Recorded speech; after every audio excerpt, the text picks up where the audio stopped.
Hello दोस्तों, जय Hind. Diamond academy Atrauli Azamgarh के यूट्यूब चैनल पे मैं आप सभी का तहे दिल से स्वागत बंदन एवं अभिनंदन करती हूँ। दोस्तों, भारत का संवैधानिक विकास की कड़ी को आगे बढ़ाते हुए आइए आज हम अगली कड़ी में देखते हैं और जानने का प्रयास करते हैं। तो आइए देखते हैं।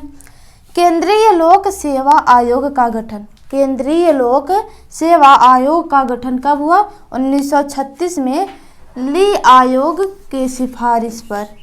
केंद्रीय लोक सेवा आयोग का गठन 1926 में ली आयोग के सिफारिश पर हुआ। ली आयोग का गठन कब हुआ? ली आयोग का गठन कब हुआ? तो 1923 से 1924 में हुआ। हमारे भारत में पहली बार महिलाओं को वोट देने का अधिकार मिला। हमारे भारत में महिलाओं को वोट देने का अधिकार मिला तो मॉन्टेग्यू चेम्सफोर्ड सुधार भारत शासन अधिनियम 1919 द्वारा। मॉन्टेग्यू चेम्सफोर्ड सुधार भारत शासन अधिनियम 1919 द्वारा जो हमारे भारत में पहली बार महिलाओं को वोट देने का अधिकार मिला। अखिल भारतीय संघ अर्थात भारत में संघात्मक सरकार संघीय शासन की स्थापना की गई भारत शासन अधिनियम 1935 द्वारा। भारत शासन अधिनियम 1935 द्वारा जो अखिल भारतीय संघ अर्थात भारत में संघात्मक सरकार संघीय शासन की स्थापना की गई जो भारत शासन अधिनियम 1935 द्वारा।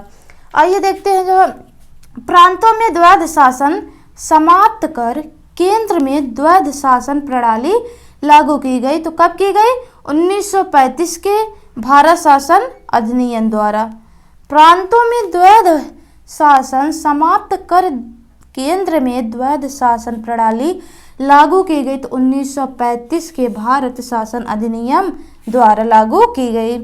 वर्ष 1937 में एक संघीय न्यायालय की स्थापना की गई तो 1935 अधिनियम द्वारा।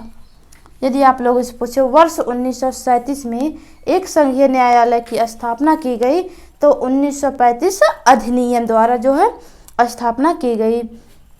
देश की मुद्रा और साख नियंत्रण के लिए भारतीय रिजर्व बैंक की स्थापना की गई जो भारत शासन अधिनियम 1935 द्वारा। यहाँ पर देखिए जो देश की मुद्रा पूछ रहा है, देश की मुद्रा और साख नियंत्रण के लिए भारतीय रिजर्व बैंक की स्थापना की गई है तो किस अधिनियम द्वारा किया गया? तो भारत शासन अधिनियम 1935 द्वारा किया गया है। आइए देखते हैं आप कुछ इस श्रेणी में। भारत शासन अधिनियम 1858 द्वारा स्थापित भारतीय परिषद का अंत कर दिया गया तो भारत अधिनियम शासन अधिनियम 1935 के द्वारा ही। यहाँ पर भी देखिए भारत शासन अधिनियम 1935 के द्वारा ही हमारे भारत शासन अधिनियम 1858 द्वारा स्थापित भारतीय परिषद का अंत कर दिया गया है। बर्मा को ब्रिटिश भारत से अलग कर दो नए प्रांत सिंध व ओडिशा का निर्माण हुआ। जब बर्मा को ब्रिटिश भारत से अलग कर दो नए प्रांत सिंध एवं ओडिशा का निर्माण हुआ तो भारत शासन अधिनियम 1935 के तहत। यहाँ पर भी देखिए भारत शासन अधिनियम 1935 के तहत ही जो सिंध एवं ओडिशा का निर्माण हुआ। बर्मा भारत से अलग कब हुआ? हमारे जो बर्मा जिसे म्यांमार कहा जाता है, बर्मा भारत से अलग कब हुआ? 1937 में अलग हुआ। प्रांतीय स्वायत्तता प्रमुख विशेषता थी। प्रांतीय स्वायत्तता की जो प्रमुख विशेषता थी तो भारत शासन अधिनियम 1935 का। भारत शासन अधिनियम 1935 का जो प्रांतीय स्वायत्तता प्रमुख विशेषता थी। प्रांतीय स्वायत्तता लागू कब हुई? प्रांतीय स्वायत्तता लागू कब की गई? तो 1 अप्रैल 1937 को की गई थी।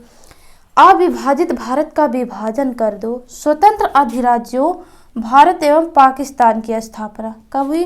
देखिए यहाँ पर जो अविभाजित भारत का विभाजन कर दो स्वतंत्र अधिराज्यों भारत एवं पाकिस्तान की स्थापना भारतीय स्वतंत्रता अधिनियम 1947 द्वारा। भारतीय स्वतंत्रता अधिनियम 1947 द्वारा जो भारत एवं पाकिस्तान की स्थापना हुई।